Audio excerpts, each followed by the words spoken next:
I know surgery is a terrifying word, and if you've been dealing with sciatica, that word has probably crossed your mind more than once, lying awake at night, wondering if it's come to that. But what if I told you most people never actually need it? Today, I'm showing you 4 simple movements that target the real cause of sciatic pain, no operating table, no injections, just your own body doing what it was designed to do.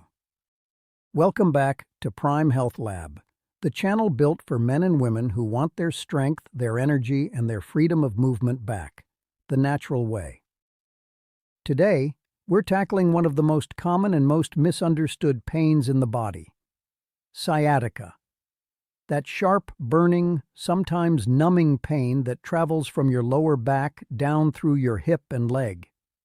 If this is your first time here, go ahead and hit subscribe, because every week we break down simple, real-world ways to help your body heal itself.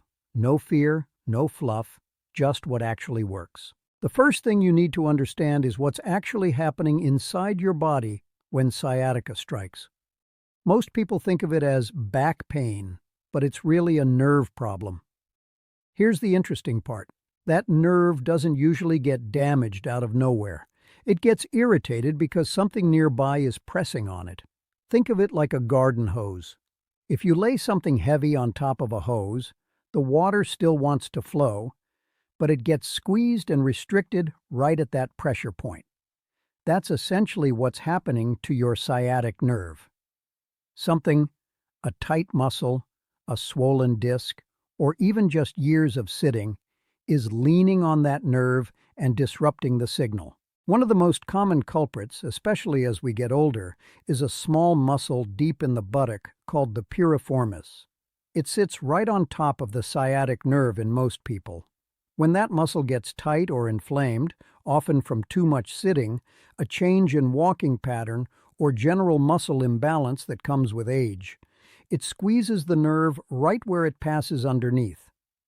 That's why so many people feel sciatica as a deep ache in the buttock that travels down the leg. It's not your spine falling apart. It's a muscle doing too much squeezing. Another common cause is a disc in your lower spine bulging just slightly and brushing up against the nerve root.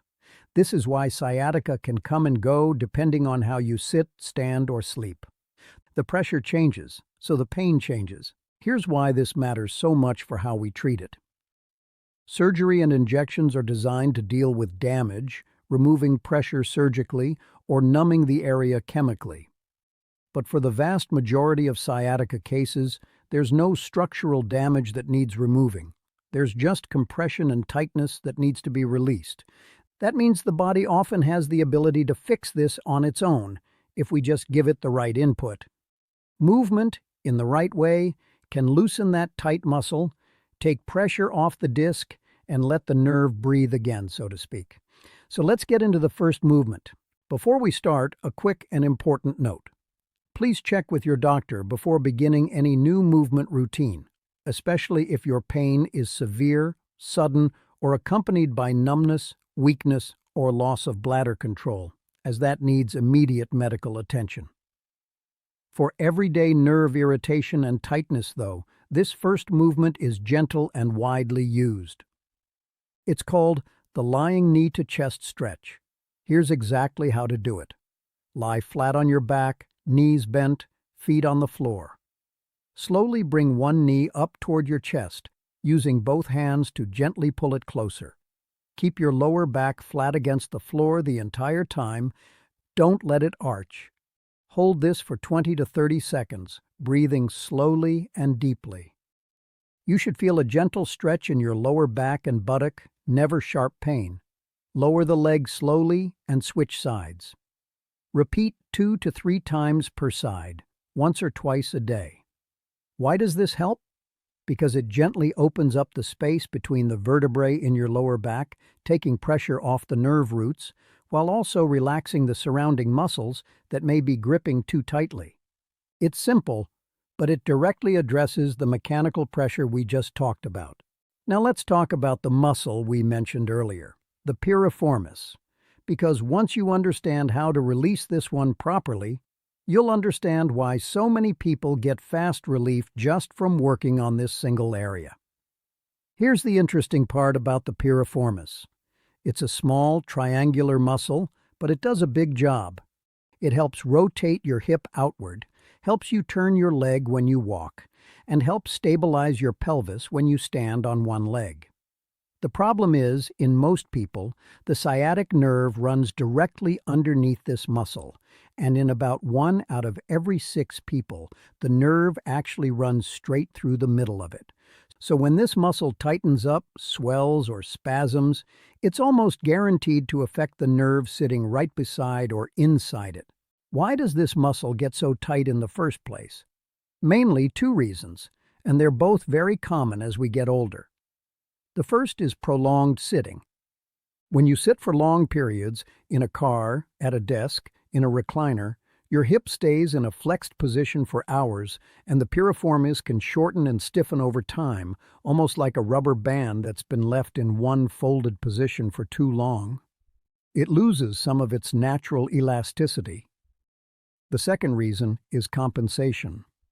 As we age, if the bigger muscles around the hip and glutes weaken, which happens naturally without regular movement, smaller muscles like the piriformis start working overtime to pick up the slack. It becomes overworked, tight, and irritable, much like a small employee suddenly doing the job of 3 people. That overwork is exactly what leads to it pressing on the nerve. This is why stretching and releasing this muscle is often one of the fastest ways to get relief. You're not fixing damage. You're simply convincing an overworked, tense muscle to let go and relax, which immediately takes pressure off the nerve running beneath it. So here's movement number 2, the seated piriformis stretch. Sit tall in a sturdy chair. Cross the ankle of your affected leg over the knee of your other leg so your leg forms a number 4 shape. Keeping your back straight, slowly lean your chest forward from your hips. You'll feel a stretch deep in the buttock of the crossed leg. Hold for 20 to 30 seconds, breathing steadily, then switch sides. Repeat 2 to 3 times per side, ideally once in the morning and once in the evening. A quick tip here: never force this stretch into pain. You're looking for a deep, satisfying pull, not a sharp pinch.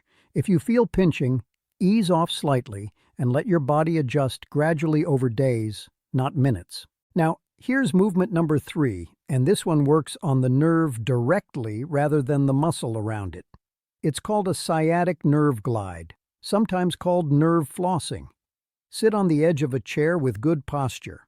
Slowly straighten the leg that's been bothering you out in front of you, flexing your foot so your toes point toward you. At the same time, gently tilt your head forward as if nodding. Then reverse it.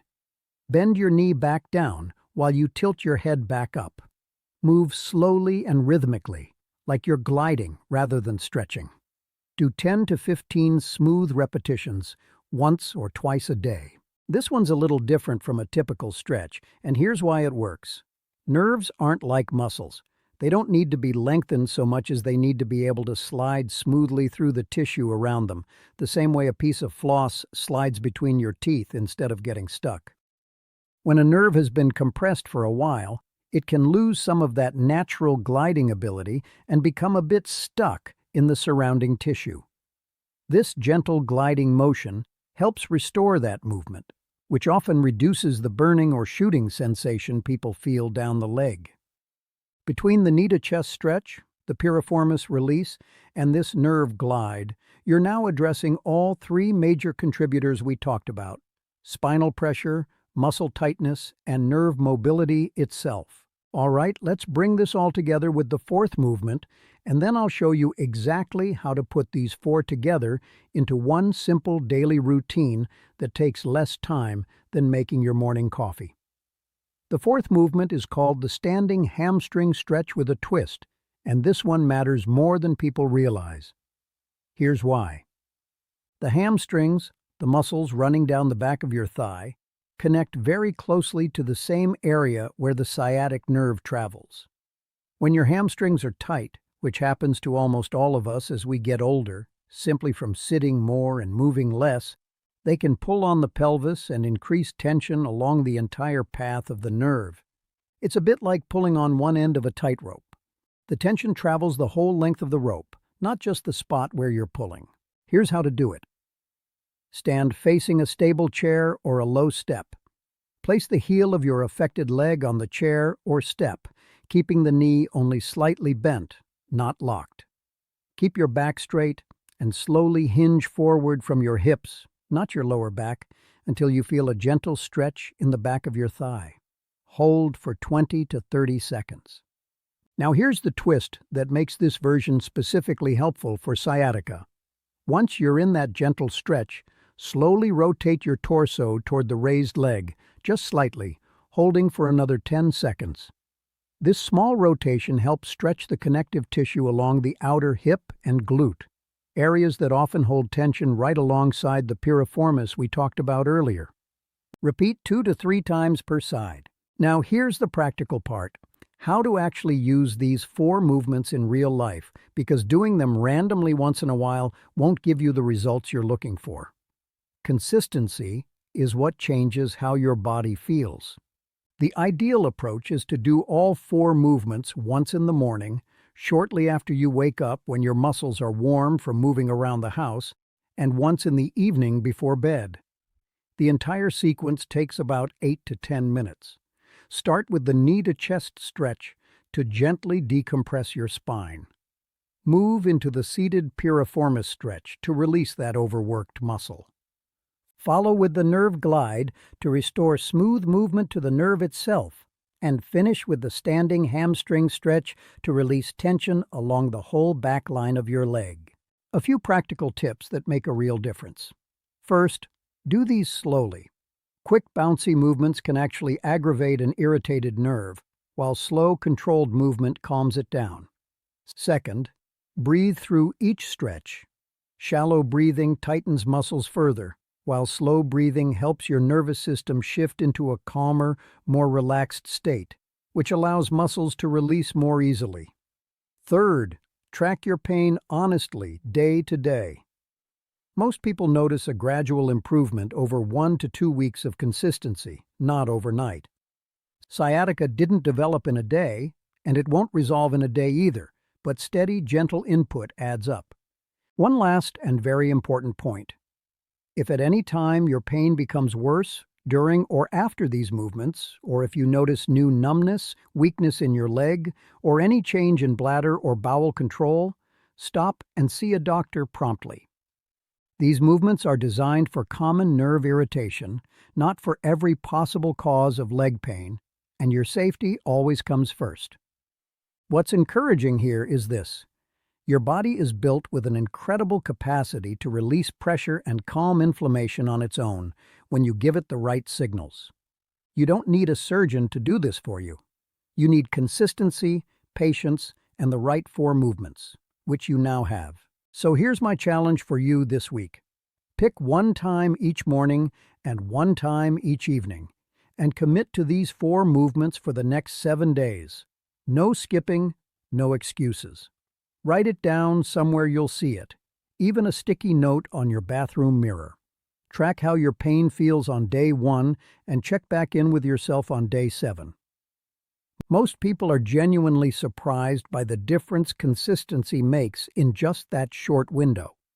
If this video helped you, share it with someone you know who's been quietly dealing with this kind of pain, because chances are they haven't been told that natural relief is even possible. And if you want more simple, science-backed routines like this one for strength, mobility, and energy as you age, make sure you're subscribed, because we've got a lot more coming. Take care of that body, it's the only one you've got, and it's better at healing than most people give it credit for. See you in the next video. Prime Health Lab is dedicated to men's internal health. Don't forget to like, share, and subscribe.